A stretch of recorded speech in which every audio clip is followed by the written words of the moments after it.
todos. Você abrir sua Bíblia, 127, que diz assim: Se o Senhor não edificar a casa, em vão trabalham os que a edificam. Se o Senhor não guardar a cidade, em vão vigia a sentinela. Inútil vos será levantar de madrugada, repousar à tarde, comer o pão que penosamente granjeastes. Aos seus amados ele o dá enquanto dorme. A herança do Senhor são os filhos, o fruto do ventre e o seu galardão. E eu gostaria de focar um pouco nesse verso 3. Esse é um verso bem conhecido, o Salmo da família, né? E a Bíblia nos apresenta os filhos como uma herança do Senhor. O que é uma herança, né? Primeiro ponto. Herança é algo que nós ganhamos, é algo que nós recebemos. Em algumas situações, na maioria delas, nós não precisamos pagar nada para receber uma herança. Na verdade, nós podemos considerar que é um presente que nos é dado. E diante desse cenário, nós conseguimos compreender que os filhos são um presente de Deus na nossa vida. E eles são um presente diferente, né? Um presente que dá trabalho, um presente que exige de nós um trabalho a mais para cuidar, para ensinar. E é interessante que nós temos, nós damos o valor a um filho depois que nós temos, né? Ou quando nós não conseguimos ter, e aí a gente vai dando a devida importância, mas eu lhe pergunto, quem é que vale mais para um pai? Seria, porventura, um bebê, um filho recém-nascido, ou um filho já criado, já grande? Quem é que vale mais para um pai, para uma mãe? É a mesma coisa, né? Eu imagino. E agora, a pergunta que nós precisamos fazer todos os dias é: quanto é que vale o nosso filho para Deus? Você já parou para pensar nisso? Quanto vale o seu filho para Deus? E outra pergunta interessante: aonde você quer que o seu filho passe a eternidade? Você já parou para se preocupar com isso? Aonde você quer que o seu filho passe a eternidade?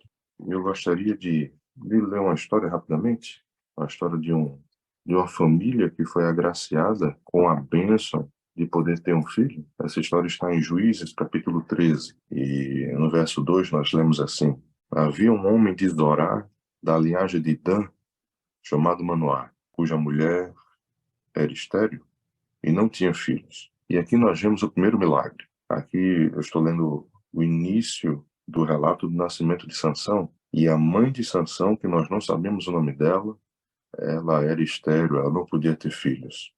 Mas nós sabemos que Sansão nasceu, então o primeiro milagre já aconteceu. Quando Deus ele tem um propósito na vida do ser humano, na vida do seu povo, ou melhor dizendo, na tua vida, ele realiza milagres para que o plano dele aconteça. Então não se preocupe se o milagre, o plano que você sonha, algo que você almeja muito ainda não aconteceu, porque Deus ele está ouvindo e ele conhece as nossas necessidades. E se for necessário um milagre ser realizado para que a vontade dele se cumpra na nossa vida, um milagre vai acontecer. E no verso 3 nós lemos que apareceu um anjo do Senhor a esta mulher. Ele disse: Eis que és estéril e não tinha filhos. Aliás, eis que és estéril e nunca tiveste filho.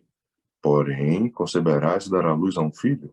Agora, pois, guarda-te, não bebas vinho ou bebida forte, nem comas coisa alguma, coisa imunda, porque eis que tu conceberás e darás luz a um filho, sobre cuja cabeça não passará navalha, porquanto o menino será nazireu, que significa consagrado a Deus desde o ventre de sua mãe, e ele começará a livrar Israel do poder dos filisteus. Muito bem. A esposa de Manoá, ela era estéril, e aí um anjo do Senhor apareceu a essa mulher e disse: ó, você vai engravidar, você vai ter um filho. E diante desse cenário, você precisa fazer algumas coisas. Você precisa mudar alguns hábitos. Você precisa cuidar da sua saúde. Para que o bebê esteja bem, você precisa cuidar da sua saúde. E o anjo do Senhor fala para ela: ó, você precisa se guardar. Você não pode estar se alcoolizando por aí. Você não pode beber vinho.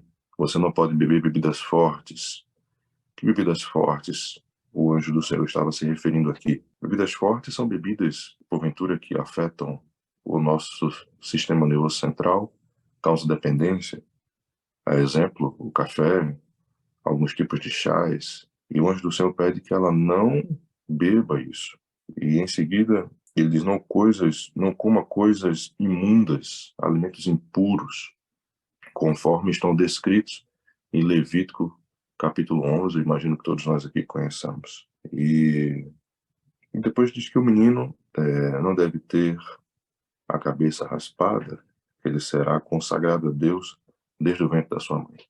E então a mulher, ela recebe ali algumas orientações para que ela cuidar dela mesma, cuidar do seu corpo, para que o seu filho possa ser saudável, para que o seu filho possa ser uma bênção. E então ela corre empolgada, no verso 6, ela vai e conta para o seu marido tudo o que o anjo falou. E você percebe a importância da comunicação entre o casal, na verdade? E aí a irmã, que nós não sabemos o nome, ela foi até ao seu marido, Manoá, e conta para ele o que o anjo falou. E então, no verso 8, ele ora, Manoá ora ao Senhor e pede para que o anjo apareça e fale para ele, porque o anjo apareceu e falou para ela, para a mãe, o que ela tinha que fazer. E ele estava preocupado com o que ele tinha que fazer para que o menino fosse útil. E então ele começou a orar, e então no verso 11, no verso 10, o anjo apareceu novamente, no verso 9. Então a mulher voltou para o seu esposo, avisou, e então no verso 11, acompanhe comigo. Então se levantou Manoá e seguiu a sua mulher. E tendo chegado ao homem, lhe disse, és tu o que falaste a esta mulher? E ele respondeu, eu sou. E perceba aqui, deixa eu abrir um parêntese, esse anjo que apareceu à esposa de Manoá era o próprio Jesus Cristo, o único ser que pode e que pronuncia na Bíblia, eu sou, é Deus. E na manifestação visível ao ser humano, foi Deus o Filho que apareceu. Então, conseguimos concluir aqui que Jesus, o próprio Jesus, ele veio dar esse recado aí para a esposa de Manoá. Então, disse Manoá, quando se cumprir as tuas palavras, qual será o modo de viver do menino e o seu serviço? Manoá estava preocupado, não se Sansão seria um médico, se ele seria um advogado. Não que isso não seja importante, isso é importante sim, mas mais importante do que isso é onde o nosso filho vai passar a eternidade. Como seria o modo de viver dele nessa terra e qual o seu serviço na igreja e na comunidade. Como ele vai ser útil para o Senhor. Manoá estava preocupado com isso. E nós, quando vamos receber um bebê dentro de uma família, nós preparamos ali um ambiente. Se a casa está faltando um quarto, a família se mobiliza, se constrói um quarto, não é verdade? Se consegue ali um berço, se consegue ali um enxoval, que se prepara, coloca coisinha na parede, deixa o quarto bem agradável, para que o bebê ele possa ser bem recebido e se sinta acolhido. Mas mais importante do que isso, nós precisamos nos preocupar todos os dias, aonde os nossos filhos vão passar a eternidade. E graças a Deus, o Senhor ele nos deixou algumas orientações, eu gostaria de listá-las nesse momento, de forma bem breve, que está em Deuteronômio capítulo 6, a partir do verso 5. E aqui vai ficar uma lição para todos nós. Algumas lições, na verdade. Se nós queremos que os nossos filhos estejam no céu, nós precisamos seguir esses passos. Se nós queremos que a nossa família esteja no céu, nós precisamos seguir esses passos. Deuteronômio capítulo 6, a partir do verso 5, que diz assim: Amarás, pois, o Senhor teu Deus de todo o teu coração, de toda a tua alma e de toda a tua força. Muito bem. Se eu quero ver o meu filho no céu, eu preciso amar a Deus de todo o meu coração, de toda a minha alma, de toda a minha força. Se você quer ver o seu cônjuge no céu, você precisa amar a Deus de todo o seu coração, de toda a sua alma, de toda a sua força. Você compreende isso? Se eu quero ver a minha família no céu, eu preciso dar o primeiro passo para amar o Senhor. Eu não consigo amar quem eu não conheço. Você consegue amar quem você não conhece? É muito difícil. E para conhecer, nós precisamos dedicar tempo, nós precisamos passar tempo. Então, se eu preciso amar a Deus de todo o meu coração, eu preciso conhecê-lo, eu preciso passar tempo com ele, eu preciso meditar na sua palavra, eu preciso estar em constante oração, eu preciso ter momentos com esse Deus. Para que eu possa amá-lo, eu preciso passar tempo de qualidade com ele. E esse é o primeiro ponto. Se eu quero os meus filhos no céu, eu preciso amar a Deus, certo? O segundo ponto está no verso 6. Essas palavras que hoje te ordeno estarão no teu coração. Diz o ditado que a boca fala daquilo que o coração está cheio. E todas as vezes que nós buscamos ao Senhor, meditamos na sua palavra, a sua palavra invade o nosso coração. Não é possível termos contato com aquilo que é santo e sagrado e não termos uma experiência profunda com o Senhor ao ponto de não sermos tocados. Se eu preciso amar a Deus, eu preciso passar tempo com Ele. Para passar tempo com Ele, eu preciso meditar na sua palavra. Quando eu medito na sua palavra, essas palavras ficam no meu coração. E o terceiro passo, tu as inculcarás a teus filhos, e delas falarás assentado em tua casa, e andando pelo caminho, e ao deitar-te, e ao levantar-te. Ou seja, veja os passos. Primeiro, eu busco ao Senhor, eu medito na sua palavra, a palavra fica no meu coração, e em seguida eu consigo inculcar, colocar na cuca, colocar na mente dos nossos filhos. Quando? Quando eu me levanto, quando eu ando pelo caminho, quando eu me sento à mesa para comer e quando eu vou me deitar. Ou seja, o tempo inteiro. Eu preciso passar Deus para os meus filhos o tempo inteiro.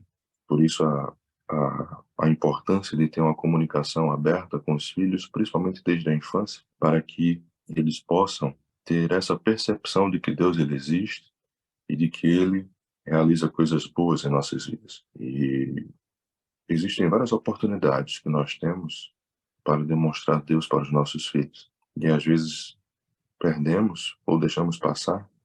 Por exemplo, se você tem uma filha e ela vai completar 15 anos, uma data bem importante ali na transição de uma jovem moça, e alguns preparativos são feitos, festas, vestidos, aquele negócio todo. E aí o que acontece? Se você não está se preparando financeiramente para isso, seria interessante. Eu tenho duas filhas gêmeas. Elas estão, elas vão completar 11 anos agora, dia 20. E os 15 anos já estão chegando. Eu peço que Jesus volte antes. Mas, porque além do trabalho ser dobrado, o custo também é.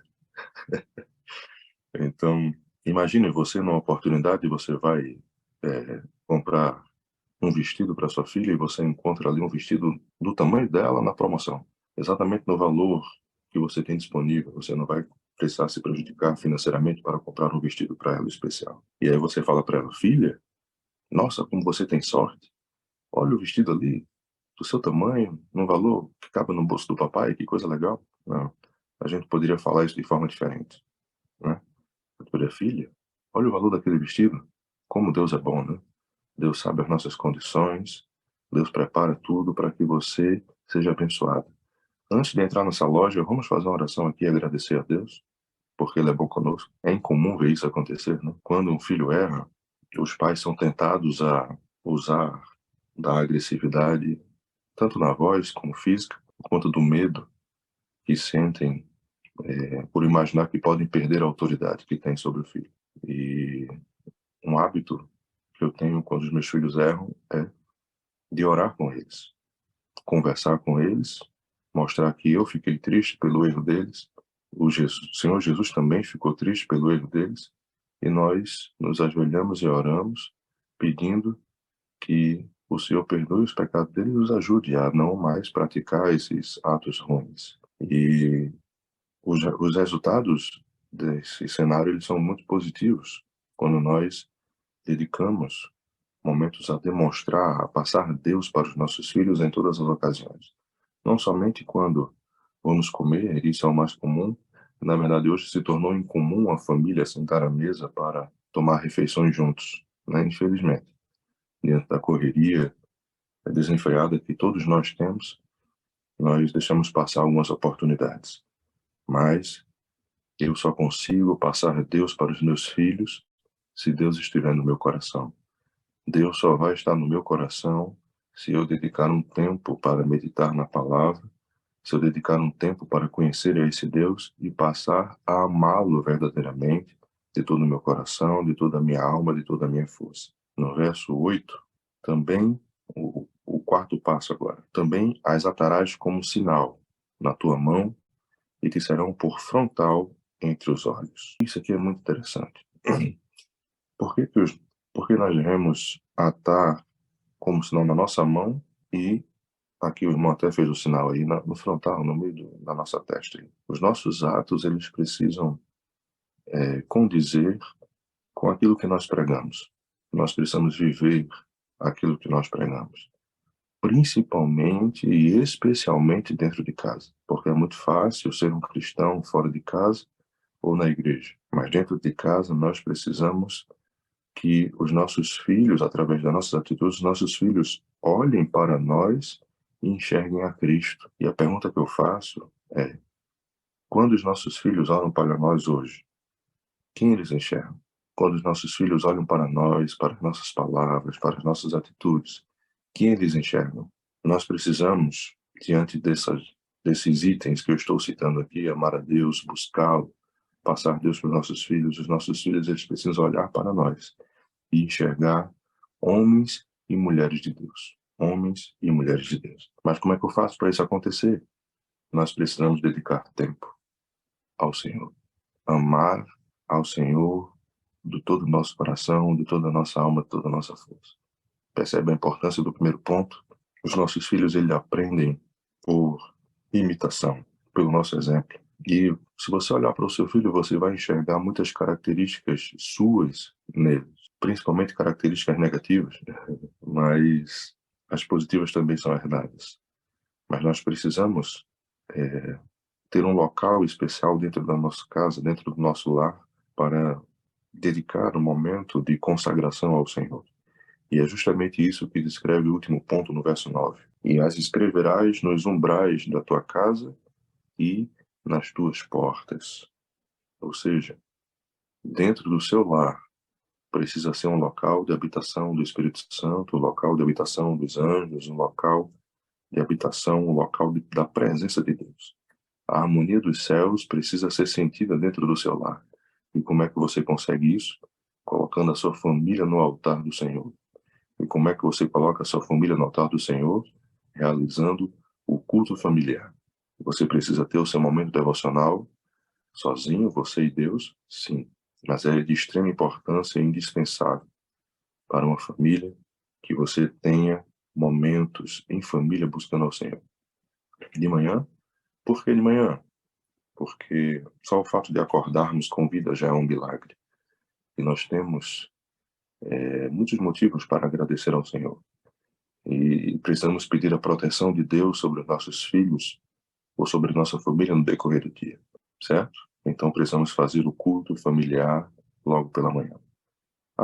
No final da tarde ou à noite, precisamos buscar ao Senhor de novo em família? Sim, para contar o que aconteceu durante o dia, para agradecer a Deus porque nós saímos de casa e voltamos, nada de mal nos aconteceu e estamos em casa para agradecer e passar mais momentos juntos e agradáveis. E é interessante nesses momentos confessarmos os nossos pecados ali diante dos nossos filhos. É importante os nossos filhos perceberem que nós erramos em algo durante o dia, que nós nos arrependemos e estamos pedindo ajuda a Deus para superar esses pecados, para superar essas dificuldades. Os nossos filhos vão perceber que, de fato, nós somos seres humanos e nós também dependemos e precisamos do poder de Deus para agirmos como cristãos e tal. Os nossos filhos precisam olhar para nós em dado momento e nos enxergar não com um celular na mão, não com um computador na mão, mas sim com a Bíblia na mão.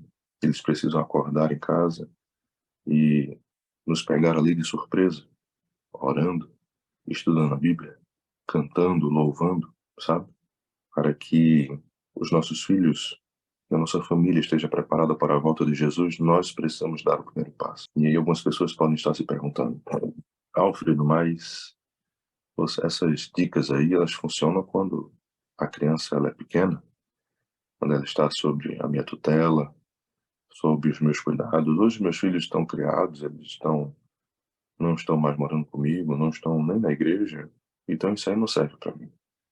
Isso serve para você também. E uma forma de você demonstrar ao seu filho que você é um homem ou uma mulher de Deus, mesmo ele estando distante, é você orando por ele e fazer com que ele tenha ciência disso. Diga que você está orando, converse com ele, fale das suas dificuldades, tente ser amigo ou amiga do seu filho. Existe um texto no livro, na revista Review and Herald, de 1902, que a White ela afirma: Jesus, antes de pôr de lado as suas vestes sacerdotais, ele enviará um anjo poderoso a esta terra para ouvir a oração dos pais pelos filhos, e ele fará com que os filhos sejam tocados pelo Espírito Santo e eles possam voltar para a casa do Senhor antes que se feche a porta da graça. E louvado seja o Senhor por isso.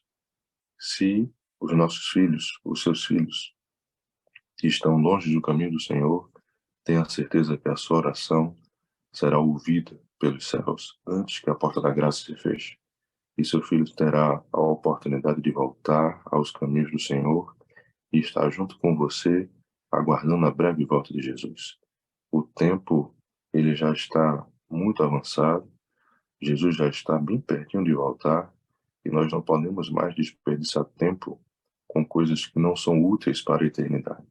Precisamos sim dedicar tempo a lazer, precisamos dedicar tempo a outras situações, mas nós precisamos sim de pensar com mais carinho aonde os nossos filhos vão passar a eternidade. E quando nós pensamos nisso com carinho, nós percebemos que um grande papel influenciador está em nossas mãos. Quando Jesus voltar, nós iremos apresentar, nós teremos que apresentar aos nossos filhos o presente, a herança do Senhor, nós vamos precisar apresentar diante de Deus. E diante dessas orientações, se nós seguirmos, com certeza nós iremos apresentar ao Senhor um presente que não está destruído, não está quebrado, e vai estar assim, de uma forma bem intacta. Nós vamos conseguir dizer: Senhor, aqui estão os filhos que o Senhor me concedeu, aqui estão os filhos que o Senhor reservou e me colocou à disposição para cuidar, para ensinar, para amar, e nós preparamos eles com carinho aqui para aguardar a volta do Senhor Jesus. Então, preparar os nossos filhos para serem cidadãos do céu. Essa é a nossa missão dentro de casa. Esse é o nosso papel. Então, que Deus nos ajude a mantermos uma comunhão com Ele para conseguirmos, por consequência, seguir todos esses passos aqui. Antes de conseguir amar a Deus, precisamos conhecê-lo, precisamos estudar a palavra, precisamos ter a palavra no nosso coração para passar aos nossos filhos, para passar aos nossos familiares, e que a harmonia dos céus possa de fato ser encontrada dentro do nosso lar a cada dia que passa. Esse é o meu desejo e a minha oração em nome de Jesus. Deus, muito obrigado, Senhor, por esses momentos que aqui passamos de meditação, de reflexão na Tua palavra, onde podemos compreender que os nossos filhos são a herança do Senhor e que nós temos que administrar essa propriedade, colocando os nossos filhos, a nossa família no Teu altar. Nos ajuda, Deus, a Te conhecer mais a cada dia, a passar tempo com o Senhor, para que a Tua palavra possa estar em nosso coração, em nossa mente, e que da nossa boca palavras amáveis, palavras também firmes, possam instruir os nossos filhos, a nossa família, logo no início da manhã, ao andar pelo caminho, ao tomar uma refeição e ao nos deitar. Que todo o tempo os nossos filhos consigam enxergar a Cristo em nós, e que na nossa casa possa existir sim um local da Tua habitação, um local onde possamos Te buscar em espírito e em verdade, e que a nossa casa possa ser de fato um local em que todas as pessoas sintam a Tua presença. Que naquele grande dia, ó Deus, nenhum de nós que aqui está ouvindo essa mensagem se perca, mas pelo contrário, todos nós possamos ouvir os nossos novos nomes, receber das Tuas mãos a cura da vida eterna, e que possamos desfrutar de uma eternidade ao lado de Jesus, juntamente com a nossa família. E abençoa também aquelas famílias que os filhos estão afastados do caminho do Senhor, ou que algum parente, algum familiar ainda não está nos Teus caminhos. Que no momento oportuno eles possam ser tocados, ouvir a Tua voz e possam sim se decidir ao Teu lado. E que todos nós possamos ser condutos de luz para essas pessoas, para que elas possam através de nós ouvir o teu Santo Espírito falar ao seu coração e possa se entregar ao Senhor verdadeiramente. Nos dá a tua paz durante não somente o dia de hoje, mas também durante essa semana. Nós te rogamos agradecidos no doce e no poderoso nome de Jesus. Amém.